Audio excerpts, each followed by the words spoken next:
Good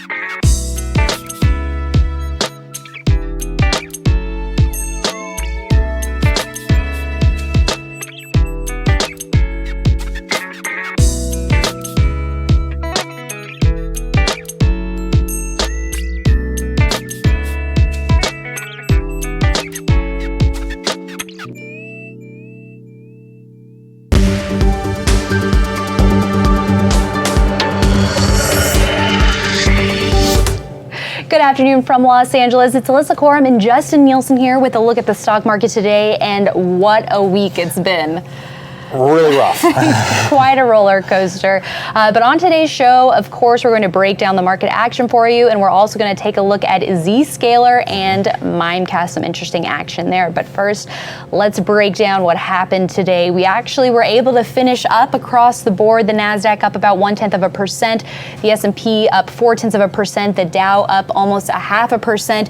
It was looking a little scary again today intraday, similar to what we saw yesterday, but even lower below the 50-day for the NASDAQ, but positive to see support. Yes, exactly. And that's the big thing that we've been looking at lately is, once we lost that support at 8,000, that was kind of our first line in the sand. The 50-day moving average line we've been talking about earlier this week, that was our next line in the sand, and so far that line is holding. Now, if you go back and look at some of our past corrections, when it gets serious, we're not there yet. We're only, 3%, 4% off of our highs. Right. So we're not at a serious correction at this point. This just looks like a normal pullback. What would make it look like a more serious correction is if we start seeing that slice through the 50-day moving average. We've already had a number of down days, but if we see some really a big pickup in the selling, now we're looking at something that could be more serious, because what happens is the market needs more time to recover from that. Right. And you're looking sometimes at 3 months. So we haven't seen that yet, so that's the positive. We're getting support, that's the positive, but we have some headwinds here with the trade, all the trade war talk. Right, constructive conversations apparently, but still waiting on a final resolution here, it looks like. So there's definitely concerns on that front, and we're at a crossroads here.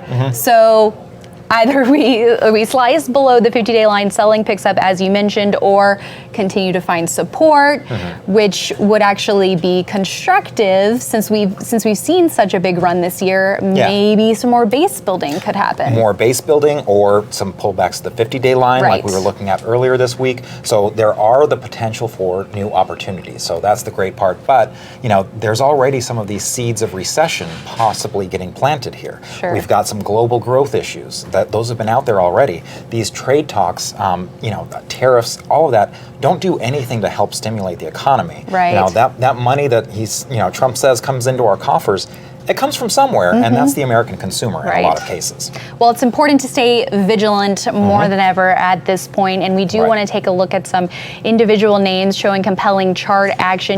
Software has been the standout sector this year, and we want to take a look at Zscaler, which rose over 7% in heavy volume today, staging a breakout after finding support at the 50-day. Yes, and the big news here on Zscaler is just look at that chart. The breakout into new high territory was really powerful. If you look at the volume on this, I think it was over 100% volume percent change. So that means it's trading double its average, and that's big. That significant. Means there's a lot of institutional action going on there. That's not your Aunt Sue down the street, buying 100 shares. So when we see that kind of institutional action, it's something that really gets our attention. We're in new highs, and it's not like Zscaler's alone. You've got group mates like Okta and Cyber, that are in that security software space, and they have been on a tear. There's a lot of strength in the group overall. Zscaler is just one of them. Now, intraday, it was pulling back off its highs with the market, and then it was still up. But the fact that it was able to kind of come back into new high ground along with the market, it just looks very strong. And finish the day above that buy point. We also have that relative strength line at a new high. So, given this strength in software, that's especially notable given what we're seeing overall with the market right now. Seeing a strong breakout like this on a day that we saw, we did have an upside reversal, but even with the headwinds, that the Right. market's provided this week, this has still managed to get into new high ground, and that's why that relative strength line is so high. That's right. And elsewhere in the software space, we want to take a look at Mindcast ahead of its quarterly earnings report. It did break out not too long ago. It's pulled back right under the buy point, but nonetheless, it's looking pretty strong heading into its earnings report next week. Right. So if you did buy this, on the breakout, and that would have been tricky because, earnings were right around the corner. Earnings are Monday after the close. So that would have been a tricky buy because you wouldn't have much time to build cushion. We usually like to build some cushion before we have an earnings report looming for us. But it did not cross the 7%, stop. So we like to take our cut our losses at a maximum of 7 to 8%. So a sell signal has not been triggered. Right, and so you can see on the MarketSmith chart, we have that little pink area. We've identified the buy point for you, and this is all stuff that the computer does with a pattern recognition algorithm. For our MarketSmith charts? Right, exactly. So that pink area refers to the area where that cutting loss area would be. 5 to 8% window. Yes, right. So we don't want something to get down 8% from our purchase price because it's just much harder to come back from those. And a lot of times, once it goes down 8%, that means it either needs more time or it's not going to work in the majority of cases. Now, granted, some of them will come back, but even in that case where it does come back, think of that as your insurance policy, your seatbelt. It's protecting you just in case things get worse. Makes sense. So with Mindcast, trading near a buy point heading into this report, if you're not in the stock right now, maybe looking for a gap up could be an opportunity or an option play. Yeah, so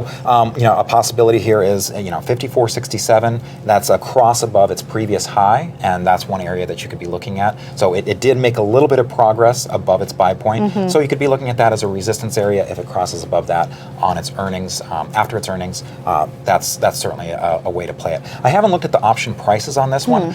The big thing that we usually do is if we are going to do an options play on something, we'll usually look at what is the price of the premium, the option premium, in relation to the stock price. If it's 4% or lower, then that's something that we might try. If it's too much more than 4%, it's usually something we'll pass on and just wait for the earnings gap if it happens. If it doesn't happen, hey, no harm, no foul. We didn't get in, and we just avoid it. And capping your loss. Or not even taking a loss at all because you didn't get in. So there's nothing wrong with that. But the option would cap your loss if you did play it that way. Exactly. All right, everyone. Thank you so much for joining us today. We do want to mention again that we have a new podcast episode out talking all about profit taking this week, given the market conditions that we're seeing, especially key to keep in mind when to take those profits. Right. And I also want to just wish a happy Mother's Day to all the moms out there. Oh, happy Mother's Day and happy birthday to someone, a co-host here. Thank you. All right. And make sure you're heading to investors.com for all the latest stock news and analysis, including all of our stories that are going into our weekly print edition this week. They also go on the web. So lots of great features, whether you look print or digital. Absolutely. All right. Thanks again for joining us. Happy Mother's Day, and we'll see you right back here on Monday.